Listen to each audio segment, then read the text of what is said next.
US President Donald Trump has said that he would meet with President Vladimir Putin of Russia on Friday in Alaska. Trump has been trying desperately to secure a deal to end the war between Russia and Ukraine, which has been going on for over 3 years now. Trump announced the meeting last week, shortly after he suggested that a peace deal between Moscow and Kiev could include some swapping of territories. This was the clearest signal yet that the United States may join Russia in trying to compel Ukraine to permanently concede some of its land. But I'll be meeting very shortly with President Putin. It would have been sooner, but I guess there's security arrangements that unfortunately people have to make. Otherwise, I'd do it much quicker. He would too. He'd like to meet as soon as possible. I agree with it. After months of trying to get Putin to end the war, Trump had grown tired of the multiple phone calls with Putin. He had also started to issue ultimatums. Trump and Putin had about half a dozen phone calls in the last 6 months. Even worse for Putin, Trump appears to have patched up his sour relationship with President Zelensky of Ukraine. That is despite a famous, or rather infamous, Oval Office bust-up that happened earlier this year, which at that time was welcomed by the Kremlin. You're not in a good position. You don't have the cards right now. With us, you start having cards. Right now, you don't. You're playing cards. You're playing cards. You're gambling with the lives of millions of people. You're gambling with World War III. You're gambling with World War III. It was not clear yet that Trump would be able to or willing to follow through on the threats that he had made to put punishing tariffs on those countries that buy Russian oil, including India and China. Last week, he imposed an additional 25% tariffs on India for buying Russian oil, but shied away from imposing the same for China. But Trump's deadline for Putin to end the war was swiftly approaching. It was initially supposed to be 50 days, that would end sometime in September. That was then reduced to just a couple of weeks. The meeting between Putin and Trump would be the first in-person summit between an American and a Russian president since former US President Joe Biden met with Vladimir Putin in June of 2021. It'll also be the first in-person meeting between Trump and Putin since 2017, when they met in Helsinki on the sidelines of a summit. This meeting reflects Trump's confidence in his ability to persuade Putin in a face-to-face encounter to stop the war. That is a goal that has eluded Trump ever since he returned to office 6 months ago. For Putin, the meeting with Trump itself is a victory, after he spent the past several months largely isolated from the international community, particularly the international community in NATO and also in Europe. Despite previous refusals by Russian officials to negotiate over territory in the ongoing Russia-Ukraine war, the Russian president, during a meeting at the Kremlin last week, along with Trump's special envoy Steve Witkoff, he gave the impression that Russia was now willing to engage in some swapping of land, in some sort of land deal-making. Land swapping is something that Trump is an expert in, given his past as a real estate mogul. By speaking a language that Trump understands, the language of real estate, Putin has secured something he had been speaking of ever since January, which is a one-on-one meeting with Trump without the presence of Ukrainian President Vladimir Zelensky. Putin feels that this will be the ideal platform for him to make a case and to cut a deal with Trump.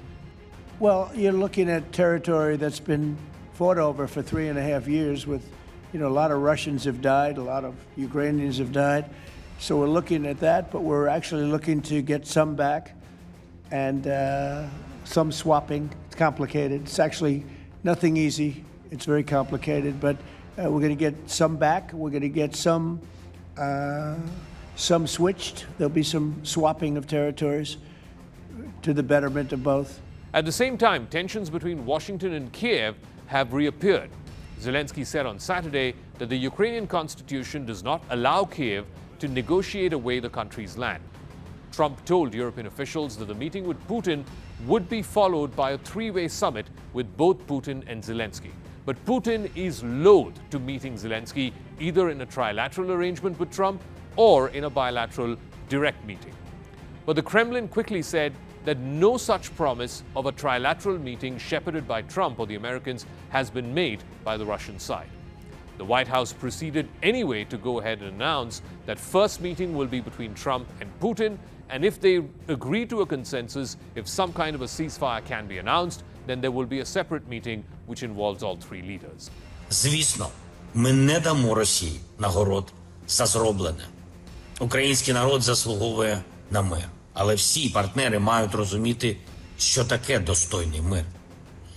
Цю війну треба закінчувати, і Росія має її закінчити. Росія її почала та затягує, не слухаючи ніякі дедлайни. І саме це проблема, а не щось інше. Відповідь на українське територіальне питання є вже в Конституції України. Відступати від цього ніхто не буде і не зможе. The meeting also presents a host of challenges. Ukrainian leaders have adamantly opposed relinquishing any of their land to Russia. The country's constitution, in fact, explicitly bars any president, including President Zelensky, from conceding any territory to a third country. Putin, on the other hand, has made it clear that, among other things, he wants a formal promise that Ukraine will not enter NATO or any other Western military alliance. He also wants a written guarantee that Ukraine will never host any Western troops on its territory or be allowed to use a military buildup that threatens Russia's security and sovereignty. What this essentially means is it will make Kiev perpetually vulnerable to yet another Russian attack. The fundamental thing for Russia is military domination.